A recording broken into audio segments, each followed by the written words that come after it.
them the stink face. You probably can't see it on the radio, but kind of giving them that face like you're lying to me. Like, do I believe you? I believe you, but I feel like I can't believe you, you know? How can I verify, validate, substantiate that comment? And so, but when we think about the number of ships that transit through here, the ships that come over on deployment. So we have the 4 DDGs in Rhoda. We have in the area, we have the USNS Trenton. We have Mount Whitney.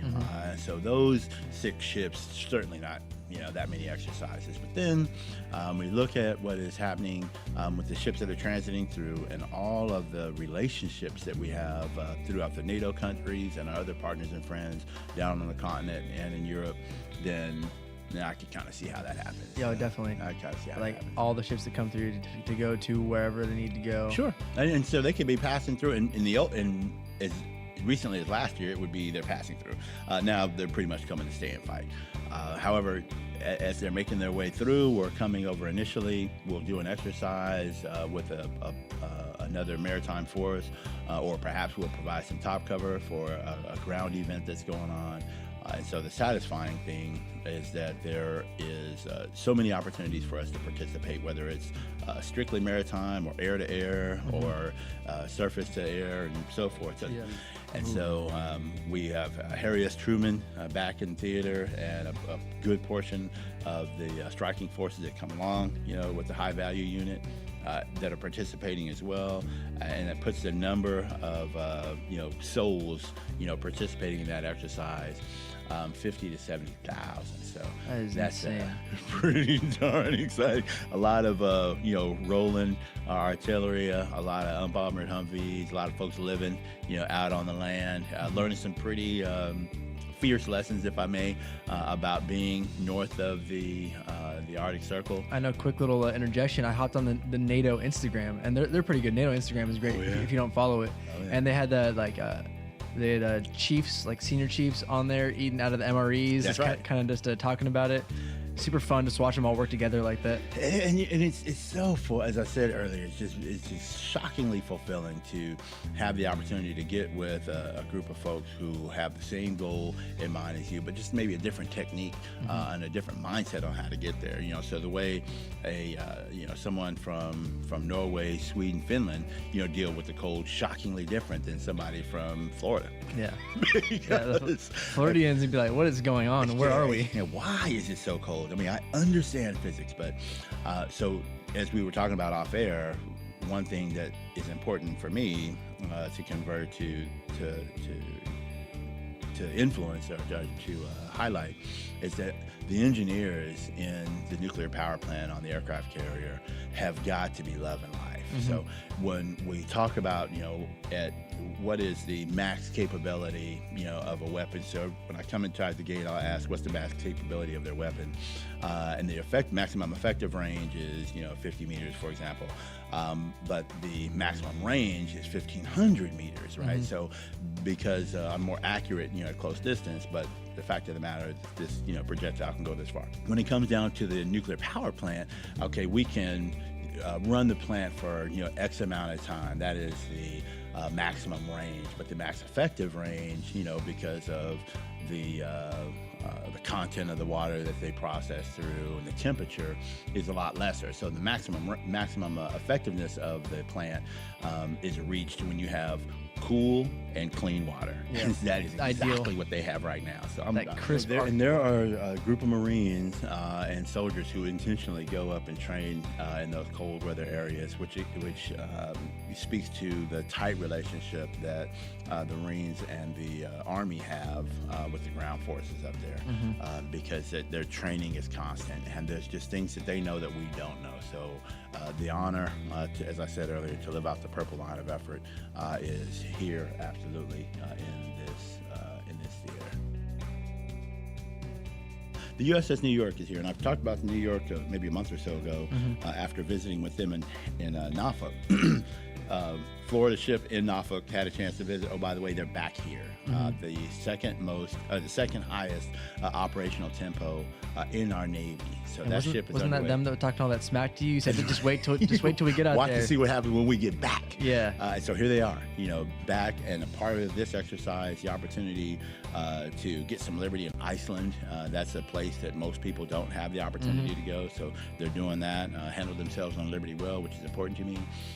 Performing the exercise, and then I'm very confident the rest of their deployment, they'll have the opportunity to make their way back into the Mediterranean, or perhaps if called upon, all the way over to the Persian Gulf. And that goes back to the exciting thing about our fighting force is that we can bring U.S. sovereign territory pretty much anywhere on the planet. The Earth is 70% covered in water, right? So we can bring this U.S. sovereign territory and our partnerships and our relationship and reputation off the coast of pretty much everywhere. And so New York, Gunston Hall, and the rest of the ships that are here on deployment in support of either the exercise or normal deployment are here as part of the fight. So the enlisted, so we had Lay in the Keel, which came out, and our team here was a super duper big part of that. I happened to be. I remember there's many drafts of it I saw. Oh my gracious, yes. But at the base of it all, right, the actual keel itself is the enlisted leader development. So for years and years, we've had petty officer indoctrination one way or another. And now we have changed, or we're modifying that to the enlisted leader development program. What's going to happen? We have revamped it completely. We're training the trainer. So in various different places around the Navy, around the world, literally, there are facilitators that come out and they actually certify chiefs and senior chiefs to be the facilitators of this particular course. They were just here a couple of weeks ago, so I had the opportunity to visit with the trainers, if I may, and we were talking about the opportunity to have a legacy, that goes on for years and years. Wes Koschhofer, who is the Master Chief at the Navy War College. Navy War College. He has actually been named. So congratulations, Wes, on your selection as the newest Fleet Master Chief. He'll be relieving Megpon Smith in the position over at MPT&E, Manpower Training and Education. So super hyped. He again, extremely smart, fantastic visionary. And did a great job with this enlisted leader development, and that is coming to life. So we're looking forward to seeing more about that. And have you watched that from seed to fruition, the whole thing? Right. Yes. And so to see the training take place, and then after the training, again, we're training the trainer, right? Yeah. Those folks are really staying united. So we talked about, my language, fellowship, and the suffering. Well, that course is hard, by the way. And it's absolutely not a giveaway. The good thing is that those instructors or facilitators are staying very tightly woven as they consider how can they increase the momentum as we get this out to the over 200,000 enlisted sailors. So it's exciting. Just right now, got an email from Command Master Chief Jonas Carter. He is the Command Master Chief on board Harry S. Truman right now. And so how apropos that we get an email from him. It says he's been trading emails with Command Master Chief J.J. Gonzalez, who's the 6th Fleet Command Master Chief. Yes. Talked about how he knew him from days gone by. But he says to me, and the most important thing I just want to say into the hearing of everyone. So last time I was at the 3-star, 4-star conference, I talked to them about this, and he's just validating it. And that is that the crew is good, morale is high, and families are trying to figure out how to support the dynamic force employment. So for those who haven't heard about it, the dynamic force employment is we're just a non-standard deployers now. So when I was it's just a raffle, it was just random. Well, it's from the outside, I want it to look like it's random. Exactly. From our building, very specific. Yeah, from a strategic way, it's very hard to predict. Yeah, exactly. Yeah, tactically, you have no idea. Yes. From the operational and strategic level, yeah, I got something for you, right? So it's not like running trick plays, in some sort of sporting event, because we're very intentional about this.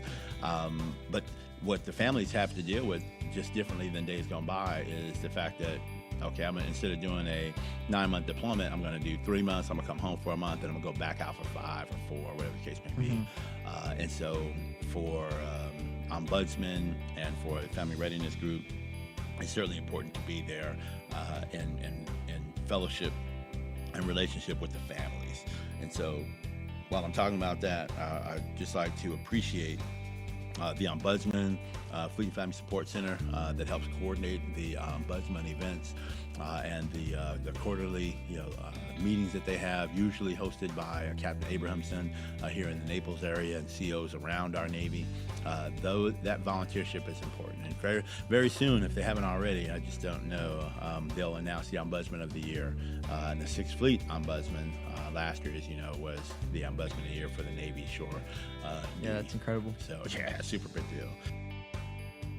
I don't want to miss out on the opportunity to kind of shout out FDRMC, right? So the Forward Deployed Regional Maintenance Center, super duper important group of people. I visited one of the ships who had a ship's casualty that was more than what they could repair on their own, and the team from FDRMC was able to come out and assist and really take over the repair. I mean, they are the subject matter experts. And we were just talking about this during the break too, before we, when you thought about bringing them up, and just how you guys are so proficient because it's what they do. Right. And guys and girls, and that for a sailor to be able to go, become rating competent on their ship or shore, working in their profession, it's an honor, to be able to do that.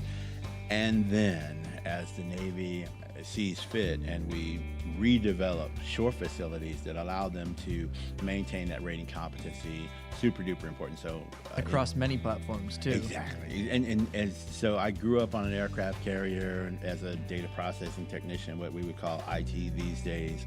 And from there, the opportunity to go to a shore facility like the Surface Intermediate Maintenance Activity, SIMA, from days gone by, maintain my proficiency, maybe get my finger in the belt loop of a civilian or a senior enlisted, go back out to ships and do repairs on those ships or do maintenance on those networks.